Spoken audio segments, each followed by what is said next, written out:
Au sommaire de ce journal, la 6e édition des Journées de l'immobilier tient ses promesses à Abidjan. La plateforme réunit les acteurs de l'immobilier pour de meilleures offres aux potentiels clients. Le ministère ivoirien de la Santé s'engage dans la lutte contre le tabagisme. Une campagne de sensibilisation de masse est lancée à cet effet.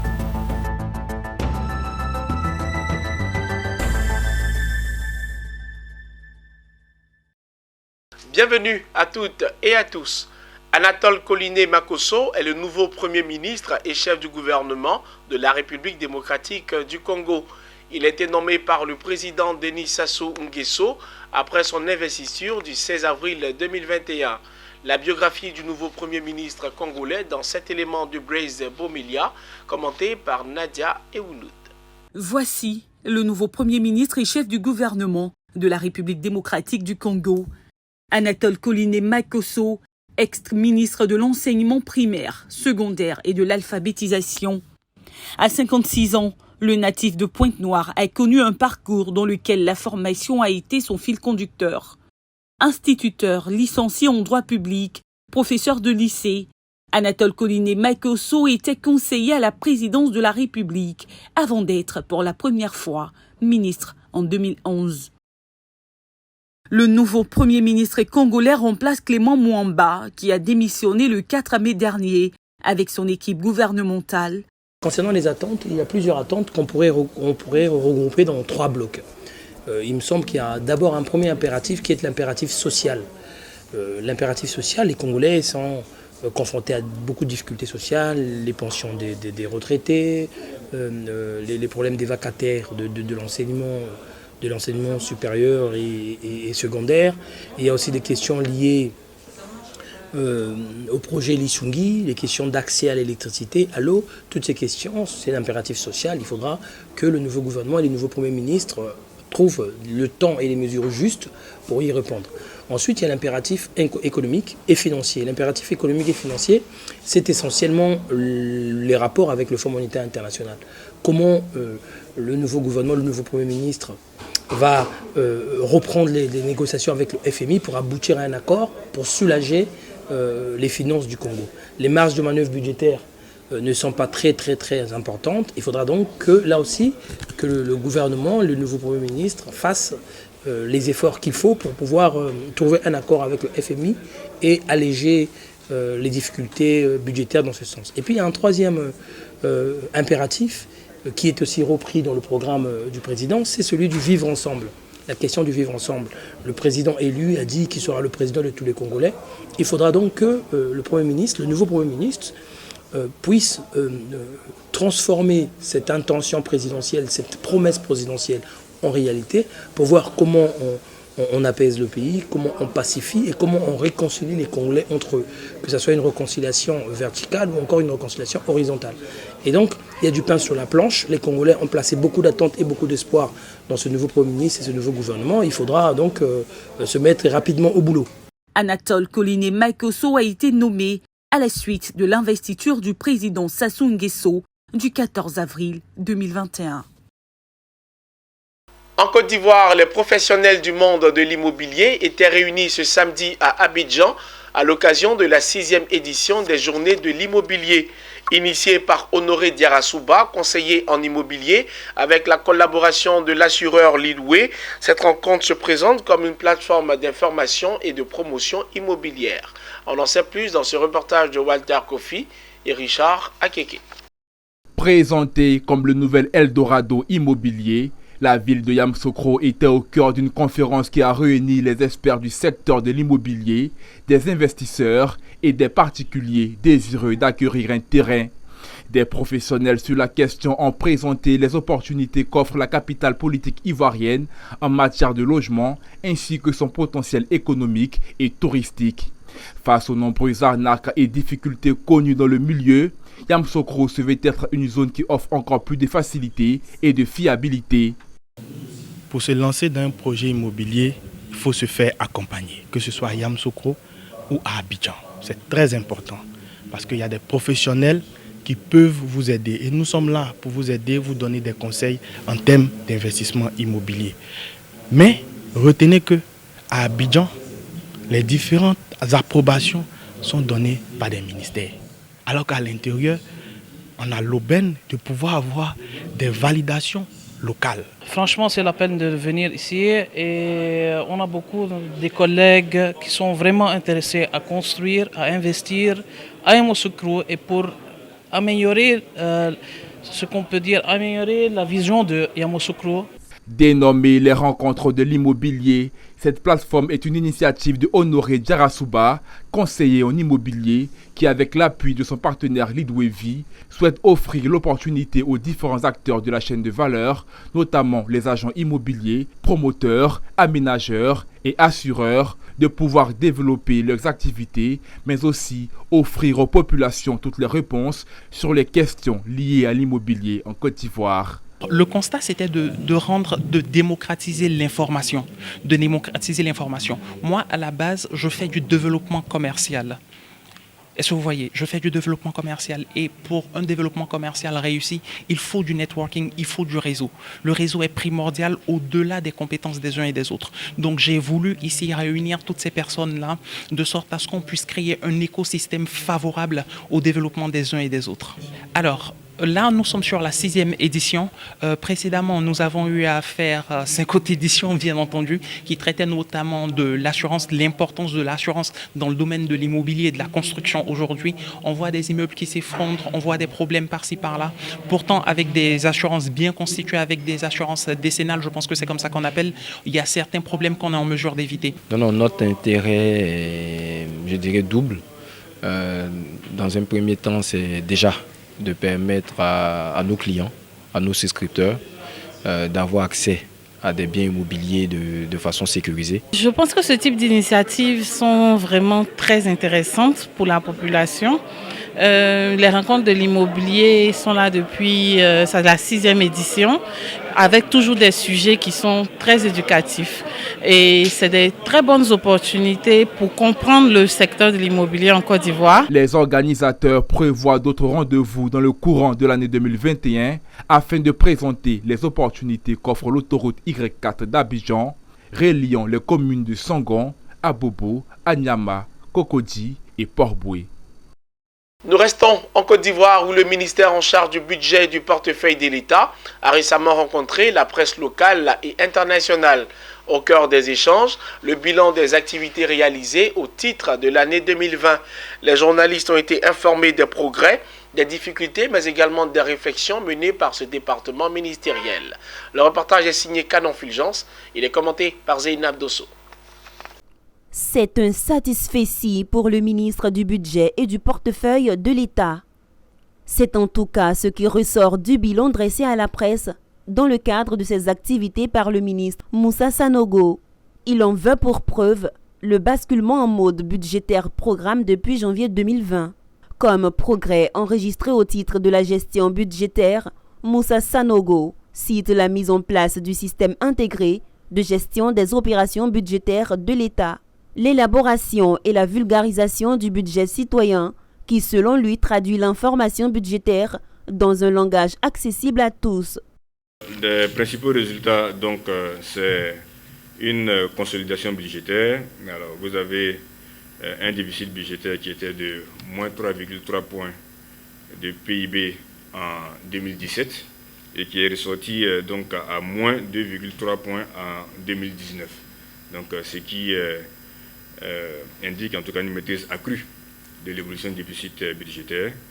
Au titre de la gestion des marchés publics, le ministre du Budget et du portefeuille de l'État note la mise en place du e-marché public pour la dématérialisation des procédures, la création d'une banque de données des prix de référence des biens et services, le renforcement des mesures visant à faciliter la participation des petites et moyennes entreprises au marché public. Le ministre a par ailleurs procédé à la mise en place d'un dispositif automatisé de suivi de dossiers de contrôle financier et d'un système d'information décisionnelle au contrôle budgétaire. Au titre de la fiscalité intérieure, Moussa Sanogo a fait part à la presse de la conception d'un portail e-impôt, de télédéclaration et de télépaiement. Au titre de la fiscalité de porte, l'installation de scanners de vidéos de surveillance en cours à Takikro et Pogo. Le ministre Moussa Sanogo a en outre indiqué l'augmentation des recettes douanières courant 2017 à 2020.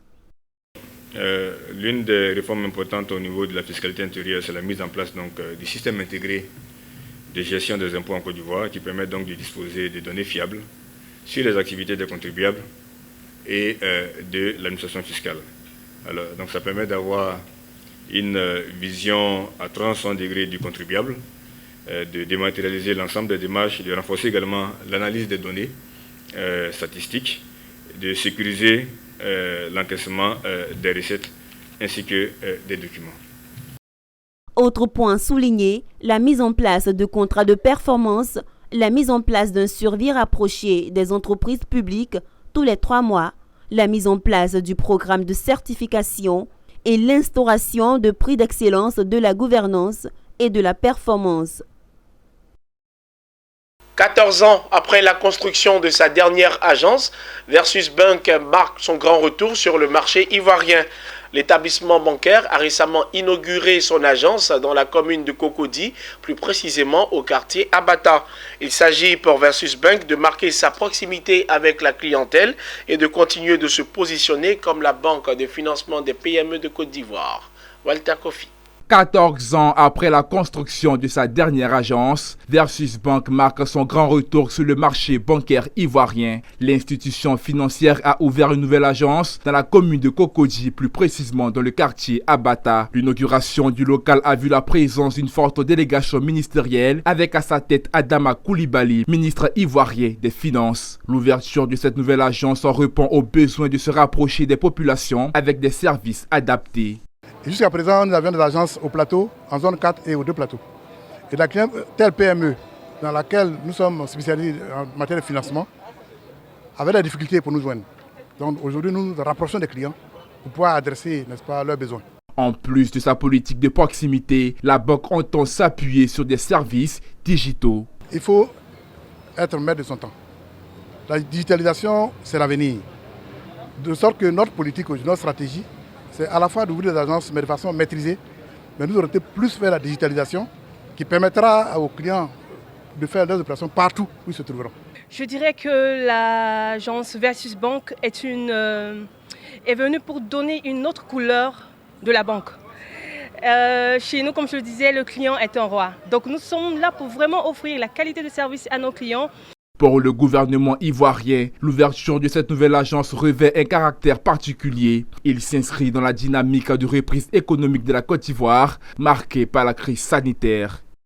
À travers l'ouverture de cette agence, la Versus Bank contribue à relever avec l'ensemble des acteurs du secteur bancaire les défis de l'inclusion financière, de mobilisation de l'épargne et du financement des activités des entreprises.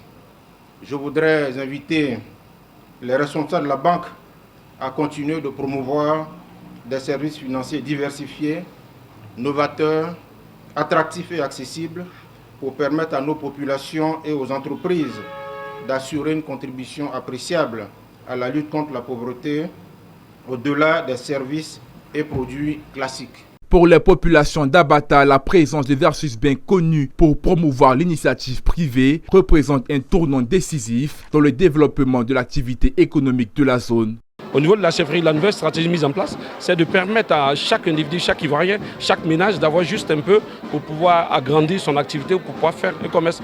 Donc c'est une aubaine pour nous. Nous allons nous mettre ensemble pour accompagner la population vers Versus Bank aujourd'hui. Notons qu'après cette 4e agence, Versus Bank prévoit ouvrir de nouvelles agences dans le quartier d'Angré Nouveau-Chu et dans la commune de Yopougon dans le courant de l'année 2021. L'institution de microfinance Crédit Access et Blackbone ont récemment lancé une plateforme de formation en faveur des PME exerçant dans les TIC. C'est un projet d'un coût global de 380 000 € sur une durée de 3 ans qui permettra entre autres de renforcer et d'accélérer la transformation digitale en Côte d'Ivoire. Le reportage est signé Mondésir Nascimento et Doumbia Ayouba. Bonne nouvelle pour le secteur des TIC en Côte d'Ivoire. Un projet de mise en place d'une plateforme de formation dédiée aux équipes des institutions financières afin de mieux appréhender leurs besoins en financement est né. C'est une initiative de la structure de microfinance Crédit Access et de son partenaire luxembourgeois Blackbone. Selon Ali Badini, directeur général de Crédit Access, à travers cette plateforme, les gestionnaires risques, analystes et chargés de gestion clientèle des microfinances pourront mieux comprendre le fonctionnement et le modèle économique des PME du secteur des TIC afin de leur offrir des services financiers adéquats. Des services financiers dans le but de renforcer et accélérer la transformation digitale en Côte d'Ivoire. Avec notre partenaire luxembourgeois Backbone et d'autres partenaires tels que le Gothic et Tudesk, nous allons mettre en place une plateforme pour renforcer les capacités des équipes des analystes risques en vue justement de mieux comprendre la philosophie de fonctionnement de ces fintech-là pour un meilleur développement de leurs activités. C'est un secteur qui est méconnu du secteur de la microfinance et donc avec le partenariat, le dispositif qui est en train d'être mis en place, Crédit Access sera beaucoup plus outillé pour comprendre le fonctionnement des fintech et de les accompagner en ce sens. Ce projet s'étalonne sur 3 ans et va couvrir pour son démarrage 4 pays, notamment la Côte d'Ivoire et le Cameroun. Francis Ranaevoson de Blackbone se dit convaincu quant au rôle moteur des technologies dans l'accélération de la croissance économique de l'Afrique subsaharienne. Le projet en lui-même, il y a une enveloppe, mais c'est une enveloppe qui est appelée à grandir petit à petit au fil du temps. On l'estime aujourd'hui, les besoins autour de 380 000 euros. Ça, c'est véritablement dans le domaine de la formation et ça doit être également multi-pays parce que nous sommes également présents au Cameroun et nous pensons aller également vers le Sénégal pour trouver d'autres partenaires pour élargir justement, je dirais, la portée de ce type de projet. Tous les autres partenaires, notamment le Gothic CI, Fétière des opérateurs TIC en Côte d'Ivoire et Etudesk, se sont engagés pour la parfaite réussite de ce projet catalyseur.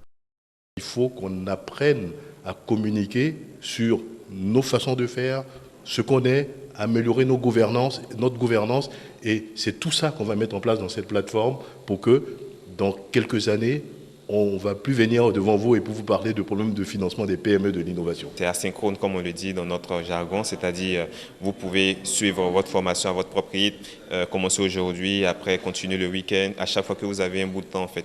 Mais ce n'est pas seulement de e-learning, on va aussi le mixer, mixer cette formation-là avec le présentiel également. Donc tout ce qui est session de masterclass avec les formateurs, les experts, ça sera vraiment des sessions pratiques aussi qui sont organisées en présentiel. Et donc, ça permet de proposer un dispositif plus complet. Il est bon de souligner que ce projet est le fruit du partenariat signé en 2018 entre Blackbone et Crédit Access. Ce partenariat a déjà permis de cofinancer des PME de différents secteurs d'activité à hauteur de 1,4 milliard. Parce que la cigarette continue de tuer les Ivoiriens, le ministère en charge de la Santé lance une campagne de sensibilisation de masse sur les méfaits du tabagisme. Conduite par le Programme national de lutte contre le tabagisme, l'alcoolisme, la toxicomanie et d'autres addictions, cette campagne ambitionne de sensibiliser les populations à prendre conscience des dangers du tabagisme. Une campagne qui implique tous les acteurs de la lutte anti-tabac, mais également l'ensemble des médias. Pierre Tebe. Selon l'Organisation mondiale de la santé OMS, 6 millions de fumeurs décèdent du tabagisme chaque année dans le monde. Plus de la moitié de ces décès surviennent dans les pays en voie de développement. La consommation de tabac est à ce titre considérée comme la première cause de mortalité évitable au monde. Le tabac est la deuxième plus grande cause de mortalité dans le monde. On sait parfaitement que la moitié des fumeurs réguliers aujourd'hui, plus de 700 millions de personnes, finiront par mourir du tabagisme. Il est tout aussi alarmant de constater que des centaines de milliers de personnes qui n'ont jamais fumé meurent chaque année de maladies dues à l'inhalation de la fumée des autres. En Côte d'Ivoire, 5000 personnes meurent chaque année et l'épidémie tabagique frappe un adolescent sur 3 et 2 adultes sur 5. Il y a donc urgence, d'où le lancement de la campagne 2021 de la lutte contre le tabac par le ministère en charge de la santé. Une campagne confiée au Programme national de lutte contre le tabagisme, l'alcoolisme, la toxicomanie et autres addictions. Il s'agira de sensibiliser les populations sur les dangers de la cigarette, les informer sur la loi relative à la lutte anti-tabac en Côte d'Ivoire. Face à l'épidémie mondiale du tabagisme, la Côte d'Ivoire ayant ratifié la Convention cadre de lutte anti-tabac est dans la phase de mise en œuvre comme tous les autres pays qui ont déjà ratifié cette convention-là pour faire face à cette pandémie. Et cette loi qui a été promulguée doit être appliquée sur le terrain. Si nul n'est censé ignorer la loi, il faut promulguer, sensibiliser, informer, diffuser, vulgariser cette loi-là à travers l'ensemble de la population ivoirienne pour que toutes les entités, pour que tous les acteurs soient au courant de cette loi. Les médias seront fortement mis à contribution dans cette sensibilisation. La collaboration qui nous lie avec le ministère de la Santé et plus précisément avec le programme national de la lutte contre le tabac, nous pensons que notre implication fera avancer les choses. C'est vrai qu'au niveau national, le taux a baissé, mais il y a encore du travail à faire, notamment au niveau des plus jeunes qui viennent arriver, qui ne connaissent pas, qui ne sont pas suffisamment sensibilisés sur les méfaits et les dégâts que cause le tabac dans le corps humain. J'avais commencé bien avant que la campagne ne s'ouvre, parce qu'elle ne soit lancée. Parce que déjà avec mes amis, quand nous sommes au quartier, que ce soit au travail ou au bureau, les fumeurs, je prends plaisir à me moquer un peu d'eux. Je me moque un peu d'eux. Mais je leur dis non, allez doucement parce que là, la cigarette, elle est nocive.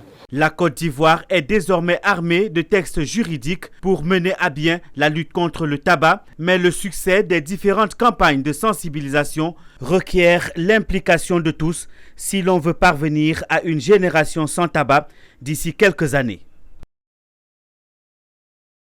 Voilà qui met un terme à cette édition. J'ai été ravi de présenter ce journal. Merci de nous avoir suivis.